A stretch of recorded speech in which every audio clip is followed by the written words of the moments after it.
Ndikubulise ndikwamkele mbukeli wenkqubo yethu Life After Life. Namhlanje sishuta isiqendu sethu sesithathu. Sikwa NU1 eMdantsane. Sizokushuta ke namhlanje umnumzana uLulamile Nqaba. Umnumzana uLulamile Nqaba wathi wangena eluvalelweni ngomnyaka ka2001. Waphuma ngonyaka ka2023. Utheke ngexesha seluvalelweni wafumana izakhono, wafumana uqeqesho lwezakhono eziquka kuzo umthungo kunye newelding. Igama lami ke mna ndinguNceba Hlathini. Ndingumgase, ndingumxokosha, ndingumtibase, ndingunqande, ndingukrisi, ndinguchekwayo, ndingundaninga, ndingusithebe esinanganangane sophulela inhlala ethokazi. Ndicela nilandele babukeli. Qonqonqonqo. Molweni ngaphakathi. Ke madoda. Kunjani namhlanje? Siyaphila emandleni akona. Kunjani ke Siyabulela, madoda? siyabulela man bhuti. Sicela ungena ngaphakathi. Hayi ngiyamkelekile nengangena madoda. Nkosi. Mkhulu wami. Siyabulela man ngokusamkela. Ndiyakubona umuntu obhizi kakhulu. Igama lami ndinguNceba Hlathini. Ndingumxokosha lesiduko sami. Ndicela nawe uthathe lithuba uzazise kubabukeli benkqubo Life After Life. Lulamile kaNqaba uzalwa eMachaweni.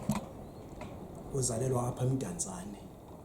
Kodwa ke wazalwa lapha eMdantsane wakhulela kumhlaba waseNxarhuni kwaMvalo. Lapha amabanga phansi awenze khona eNxarhuni kwaMvalo. Ezalwa intombi yaseMampondweni kwaTabayi. Namabanga apha eBzulu ndowenze lapha kumhlaba waseNxarhuni. Cha ngenxa yemeko ke zobomi ndayenda eyeka endleleni esikolweni. Kahamba ke amathuba ekuhambeni kwamathuba ndazibona ndanza imeta kwapha kulamhlaba waseNxarhuni. Ndiyaxolisa kakhulu ke ngemeta endayenzayo kubantu abebesecaleni kwami nabantu bebendithembile kakhulu ngokungathi bendikhonza ngela xesha. Baninzi abantu endicinga into yobana ndabadanisa kakhulu emphakathini nendikhola kunye nabo. Ndiyayixolisela kakhulu loo nto leyo. Ndaye ndagwetywa ke ekugwetyweni kwam ndagwetywa udilikajele. Ndagwetywa udilikajele kuloo dilikajele ke ngoku ndambhandinta. Ndiye ndaphuma kulo nyaka upheleyo since ndandigwetywe ngo2001 ngoSeptemba nge-20 kaSeptemba. Nkosi. So ugwetywe ngo2001 2023. Iminyaka mingaki? 22 years. 22 years. 22 years. Okay. Ndiyakuva mkhulu wami, ndiyakuva. Namhlanje sikubamba ubhizi ngendwango. Ubamba ubhizi ngendwango. Khawunike nje okanye unike nje ababukeli baka Life After Life nje kancinci ngobomi bangaphakathi eTrongweni. Xa ndithetha ngobomi bangaphakathi eTrongweni mkhulu wami ndifuna ukuba apha sithethi ngobomi nje general. Le nkqubo yethu inkqubo engqala direct lo muntu sithetha naye. Yeah. So ndifuna nje uthethe ngawe wena nobomi ophilile eTrongweni. Khawusithele qaba nje. Kwizinto ezininzi ezenzekayo ndaye ndazibandakanya nokuthi mandifundele umthungo. Ndawufunda ke umthungo pha kuba ndinomdla wokuthunga kuba ndisathunga nangoku. Andiphililisanga kodwa ukufunda umthungo wodwa pha. Kodwa into endisebhizi ngayo ngamandla ngumthungo lo bendiwenza kakhulu ngaphakathi eTrongweni. Yeah. So zikhona ezinye izinto mhlawumbe oyawazifunda ngaphandle ngomthungo. Yeah, ezikhona. Yeah, ndingayibandakanya iwelding. Yeah, ndingayibandakanya iwelding. Ndiyawelda nowelda. Iinto ezifana negate negate zabangcwabi ndiyaziwelda noziwelda. Yeah, ngongani ke zonke ezo zinto ezo ezisebenzisa i-measurement izinto ezisebenzisana lapha emthungweni. Okay. So mna ke apha kum andithathi njengomuntu mhlawumbi oyi-ex offender. Lithuba lithuba apho kufuneka wena wazise ngomsebenzi wakho. Yeah. Yabo uba ndiyathunga So ndifuna umsebenzise ithuba mkhulu wam ungonqini ukwenzela babukeli baka-Life After Life bawubone umsebenzi wakho. Khawusibalisele ke ngoku ngobona bunzima bobomi basetrongweni ngaphandleni kwezinto ozifundileyo, obona bunzima bobomi basetrongweni. Yo wathi kunzima kakhulu etrongweni. Kunzima kakhulu kwangexesha ndingenayo ngalo phaa etrongweni ndiyabona ubunzima obukhulu.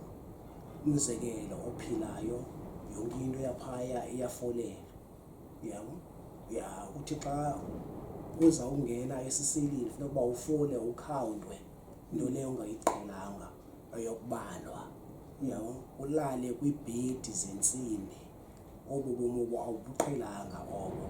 Naxa uzawuyophaka kufuneka uba mawufole, fumanise uba nokutya kwaphaya akukho kwekhwalithi, yabo siphila nje obu bomi bunjalo.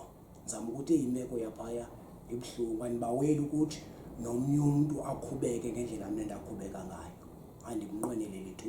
Kunzima kakhulu phaa, misa ubomi imeko yasetrongweni. Sha, okay. Mkhulu wam ndifunda apha kuwe ngolu xesha uyithethayo le nto uba nyhani bubuhlungu obabomi. Ngoku uzibona sowuzawuba ngathi uyigusha, kufuneka xa uzawungena ebuhlanti kubala.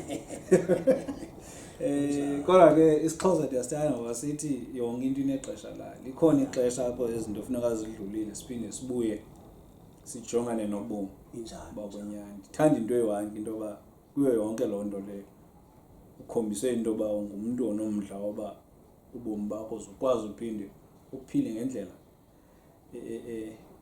ngendlela erayithi xa sowungaphandle. Nako ngoku sikubona nyhani ubhizi usenza imithungo. Ngoku ixesha ubungaphakathi ke mkhulu wami, zintoni mhlawumbi ezona nto ezikhuthazileyo zakomeleza zakwenza into yoba uzixelele into yoba uthi ubugotye udilika jele mos? Kunjalo. Mna ke engqondweni yami xa sithetha ngodilika jele ndicinga into yoba mhlawumbi uyawukhululwa mhla kwaze kwawindonga zejele. So xa unikwe esaa sigwebo sikadilika jele uphinde ube nethemba loba mawuzikhomithe nee-programs zokufunda, yabo ithi mos loo nto ndinalo ithemba loba ngenye imini ndawuze ndiphuma.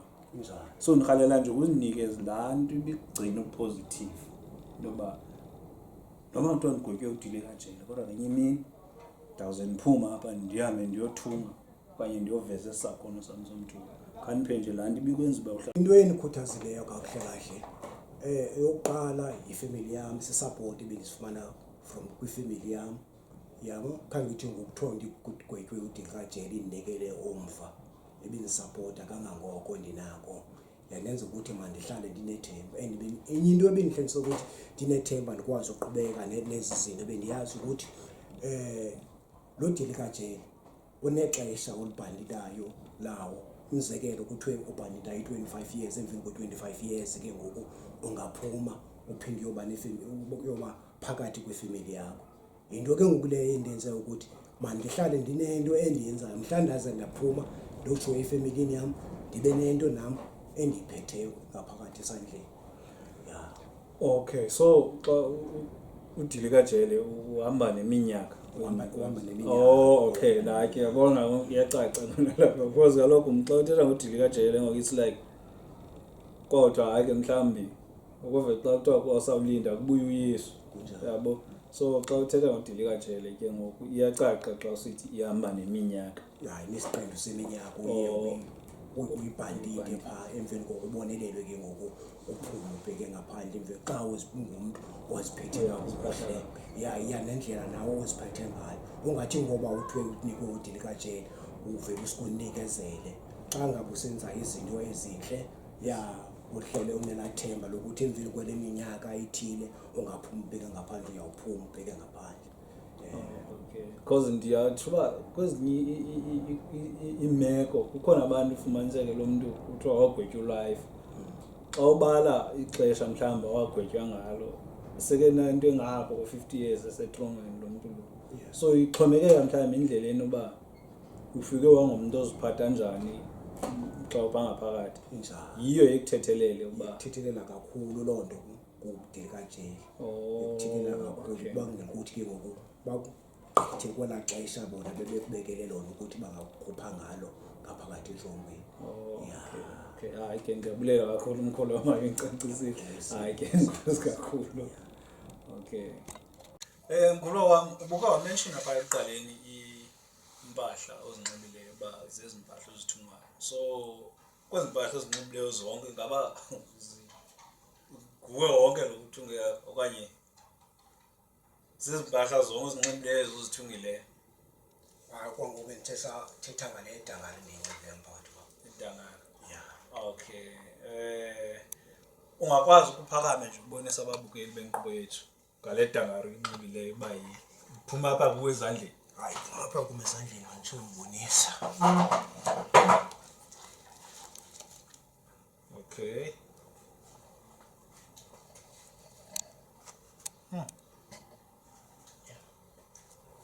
Okay, hayi ungahlala phansi nomkhulu wami. Inkosi kakhulu. Okay. Yo. Umhlaba umsebenzi ufuna ukuchule, ube lichule. Mkhulu wami. Xa usithi ke ngoku ufuna ukuxhaswa ezinto zokusebenza, izixhobo nentoni, kodwa ndiyabona mna apha uba unematshini, unerhari, unentoni, unetafile, kuhle nje apha phambi kwam. Ingaba le okanye ezi zixhobo sowunazo inkxaso yazo uyifumene njani? Okay, inkxaso yazo sister wam uthe ngovu ukuthi ndiyathunga endimalekelayo uye wandixhasa ngazo ezi zinto. So ngusister wakho lo? Xa ngusister wam noxhasileyo. Okay, wow. Mhle umsebenzi wakhe. Kubonakalisa into yoba nyhani ke ukubona into yoba ngumntu ozimisele utshintsho. Akwaba ke inkxaso yakhe nyhani iza kwenza into yoba ufikelele nawe kule ndawo ufuna ufika kuyo. Mkhulu wam, ixesha lakho siphantsi salitya lonke, kodwa phambi koba sohlukane nawe cela nje into yoba ukhuthaze nabanye abantu abazi-ex-offenders ukuba ibaluleke kantoni into yoba mababe yinxalenye yale nkqubo ka-Life After Life. Enkosi. Kwi-ex-offenders ezifana nam ndiyazikhuthaza ukuthi kwizinto eziphetheyo esandleni masiqhubekeke nazo.